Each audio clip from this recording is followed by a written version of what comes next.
தமிழ்னா விருந்தோம்பல், சுருக்கமா சொன்னா தமிழ்னா கெத்து, தமிழ்னா பவர்.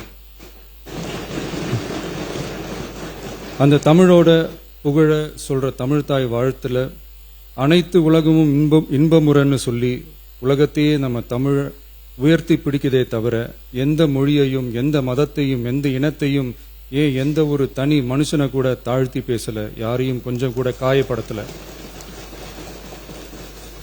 மாண்புமிகு பேரவைத் தலைவர் அவர்களே, நம்ம ஒவ்வொருத்தருக்கும் தனித்தனியா ஒரு பேர் இருக்கும். ஒரு கூட்டத்தில் நம்ம பேரை சொல்லி யாரும் கூப்பிட்டா நாம ஒருத்தர் மட்டும்தான் திரும்பி பார்ப்போம். ஆனா தமிழ்னு சொன்னா ஒட்டு மொத்தமா நாம எல்லாருமே திரும்பி பார்ப்போம்ல. அப்படி நம்ம எல்லாருக்கும் இருக்கிற பொது பேரு தானே அது. நமக்கு தமிழ்னு அடையாளத்தை கொடுத்ததே தமிழ் தானே. ஒரு பேரு, ஒரு சொல்லே, ஒரு மிகப்பெரிய வரலாறுனா அது நம்ம தமிழ் தான்.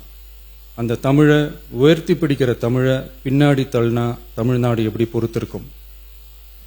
ஒரு கட்சிக்கு பிரச்சனைனா சம்பந்தப்பட்ட அந்த கட்சி மட்டும்தான் போராடும். ஆனா தமிழ்னு சொன்னா ஒட்டுமொத்த தமிழ்நாடும் ஒன்னா வந்து நிற்கும்.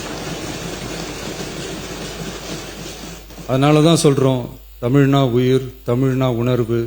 உலகத்துல தோன்றிய பல மொழிகள் காலப்போக்கில மறைஞ்சு போய் இருக்குன்னு சொல்லுவாங்க. ஆனா நம்ம தமிழ் காலகாலமா நிலைச்சு நீடிச்சு நிக்கிற ஒண்ணு.